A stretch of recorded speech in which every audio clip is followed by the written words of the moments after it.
So here you are, you take a lemon, cut it in half, squeeze it in your water, disregard the peel in the garbage, and then you drink your lemon water thinking you're getting all these amazing nutrients. But did you realize that the peel, the white part, which is called the pith, and the seeds have 5 times more nutrition than the juice in the pulp? When you hear what I'm going to talk about, the benefits of using the whole lemon, you will never waste the peel again. So let me explain. Typically, lemons are loaded with vitamin C unless it's pasteurized and you're consuming like lemon juice from some bottle. So if it's pasteurized, it's heated, there's hardly any vitamin C unless they add it in there. But there is potassium, magnesium, B6, B1, B2. There's copper, there's vitamin E. And if you use actual fresh lemon, you'll get vitamin C, which I'm going to cover. I've done quite a few videos on the benefits of lemon water, specifically reducing fat on your liver, reducing cholesterol, helping you lose weight because you're making insulin more sensitive and you're addressing insulin resistance, the benefits of anti-aging, the benefits of lemon for anti-cancer. There are very specific compounds in lemons that can help kill cancer cells, and the benefits of lemons for kidney stone prevention, especially if you're on the ketogenic diet and you're prone to kidney stones. And then the benefit of vitamin C for your immune system, and also how lemon can inhibit collagen destruction. But if you actually consume the white part of the lemon and the outer peel and the seeds, you're going to get some additional very cool benefits that I want to educate you on. Now, the first thing I want to cover is vitamin C. Vitamin C deficiency is related to something called scurvy, okay, where you lose your collagen, your joints, you have a lot of fatigue. And you might say that scurvy doesn't exist now, but I think there's subclinical versions of scurvy that people have, and they don't even really know that they have it. But in the 30s, scientists have found that using straight ascorbic acid, which is considered vitamin C, which it's really not, it's just one part of the vitamin C complex. They found that using ascorbic acid does not work as well as using the whole vitamin C complex from lemons, paprika, or oranges. In other words, they found some other additional things in the whole fruit, like lemons, that are not in ascorbic acid. And so back in the 30s, they identified vitamin P, okay? Now, they don't call it vitamin P anymore because typically vitamins fulfill a certain criteria, and vitamin P does not fulfill that criteria. But vitamin P stands for permeability, as in vascular permeability or capillary permeability or microvascular permeability. Now, permeability is basically the ability of your vascular system to allow things to move in and out between the vascular system. And so there are various gaps that occur. And when you have too much of a gap, you have symptoms like bleeding gums, like gingivitis. You might get spider veins, varicose veins, hemorrhoids, which involve the veins. You might get bruising. You might get a bleeding nose or edema. So they found this P factor, okay, vitamin P, helps to tighten up those junctions, those gaps, and prevents all these symptoms.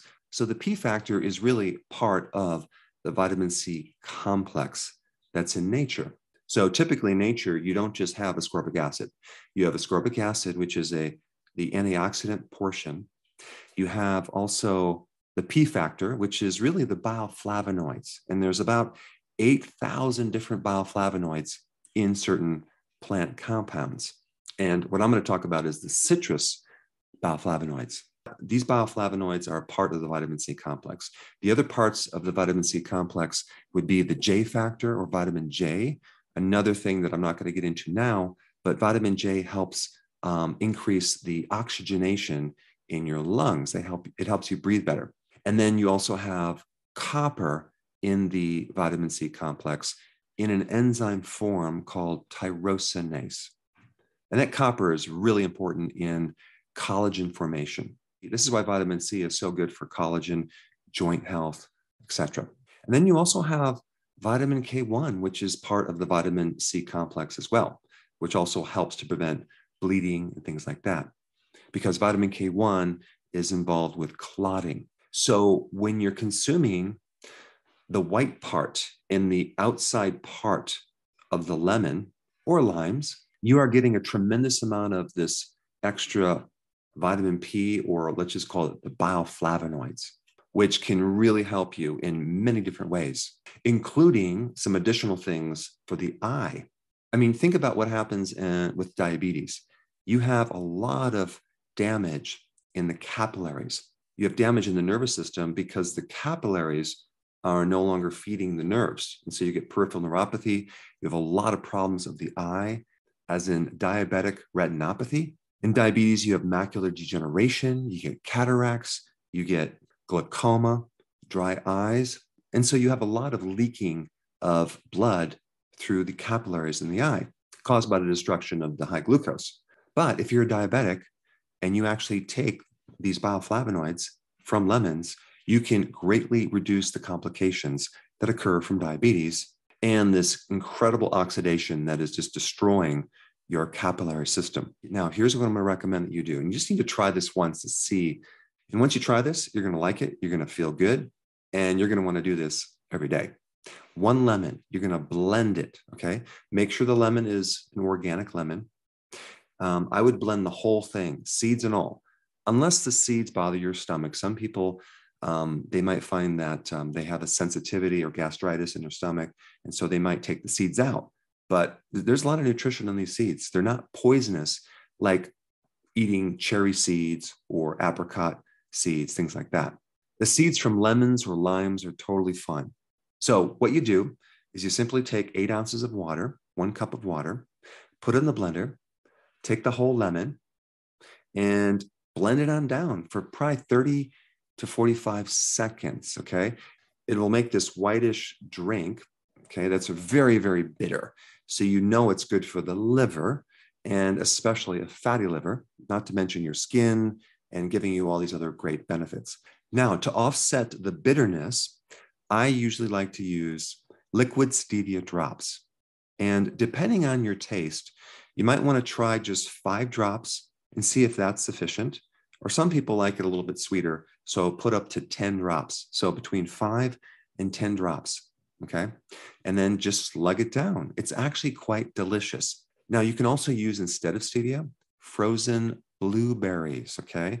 You mix a cup of blueberries frozen with your lemon, blend it on down. It makes a delicious lemon blueberry shake. So try this every day, not just for a fatty liver, but to get the extra benefits of the so-called waste product of lemons that most people are disregarding just because they don't know all the amazing bioflavonoid benefits from the whole lemon. Now, if you haven't seen my popular video on lemon water yet, I put it right here. Check it out.